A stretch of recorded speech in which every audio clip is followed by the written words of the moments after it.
For today's lunch, gagawa ako ng sushi bake. Sa mga may gusto nito, samahan niyo ako, tara gawa tayo. Hinanda ko na nga yung mga ingredients nito kung ano lang meron ako dito sa bahay. Since wala naman akong Japanese rice, ang ginamit ko lang na rice is yung ordinary na ginagamit namin dito sa bahay, which is yung jasmine. Yung salt pala na yan ay hindi ko naman nagamit dahil hindi naman pala kailangan. Nasobrahan ka ready sa pag-prepare. Magkudkod muna tayo ng konting carrots. Pang-add na rin ng color sa toppings natin at parang substitute na rin to sa tobiko. Ay, hindi ko sure yung pronunciation ng tobiko. Tobiko. Tobiko. Yun yung fish egg na orange na bilog-bilog na maliliit. Kayo na bahala umintindi dyan, guys.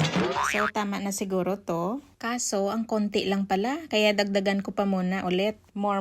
Kudkod. Ay, nakakapagod din Kailangan ko na ata bumili ng food processor para madali na rin pati paghiwa ng mga garlic, sibuyas. Pero saka na yon, focus muna ako dito. So, yan. Okay na yan. Next naman ay maghihiwa ako ng cucumber. Bali, kalahati lang. Yung other half niyan mamaya ay gagawin kong salad. So, binalatan ko lang, tinanggalan ng buto at tiniwa-hiwa ng maliliit. Itabi ko na muna siya kasama ng carrots at mag-proceed naman tayo sa rice. Bali, ang ginawa ko dito sa rice ay una, nilagyan ko ng rice vinegar. Yung rice nga pala ay tira lang yan namin sa sinaing kagabi. Siguro mga 1.5 cups lang yan. Then, yung rice vinegar na nilagay ko kanina, mga 1 tablespoon. Ganon din yung sugar at saka itong soy sauce. Dito pa lang sa rice ay siguradong may lasa na. So, hinalo-halo ko lang at finlaten. Yan na siya, okay na. Itabi muna natin. Dito naman tayo sa crab flake. Actually, kaya isa rin sa dahilan kung bakit naisipan kong mag-sushi bake ay dahil matagal na ito sa ref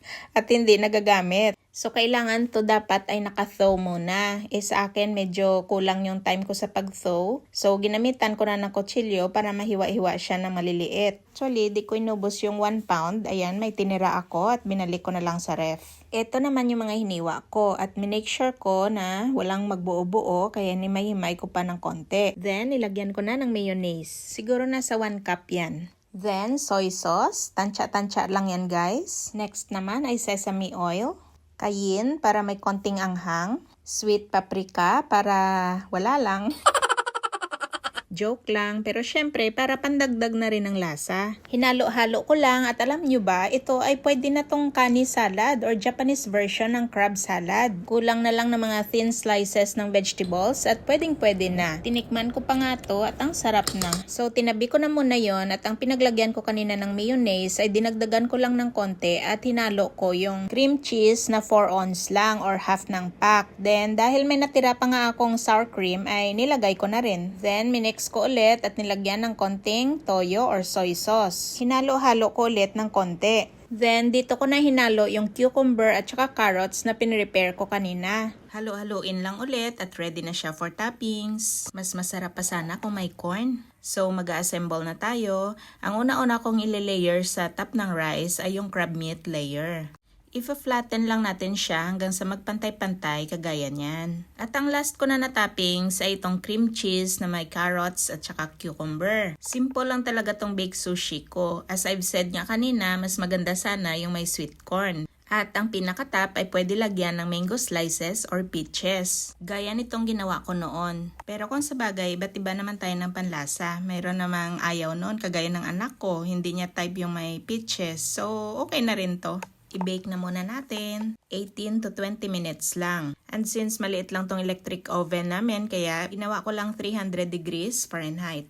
Ito na pala yung kahati ng cucumber ko kanina. Hinaluan ko lang yan ng Japanese mayo tsaka sriracha. Konting red onions, shredded carrots, at saka 1 piece small tomato. At ito na yung sushi bake natin. Nilagyan ko pa nga ng Japanese mayo. Ayan, pinalagpatan ko lang yung design. Hindi na maintindihan yung design ko, guys. Basta, ang importante, malagyan lang. Dapat nga pala, ipalamigin muna natin to ng mga 10 minutes. Kaso lang, ako ay super excited ng tumikim.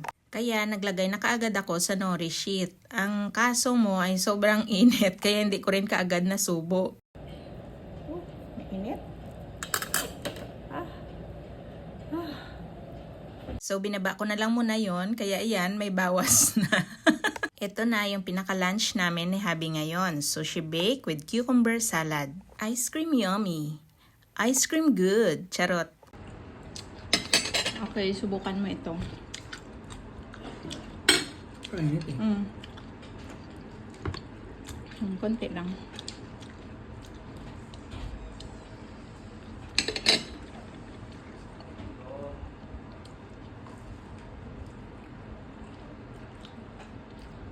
Pero tika namin.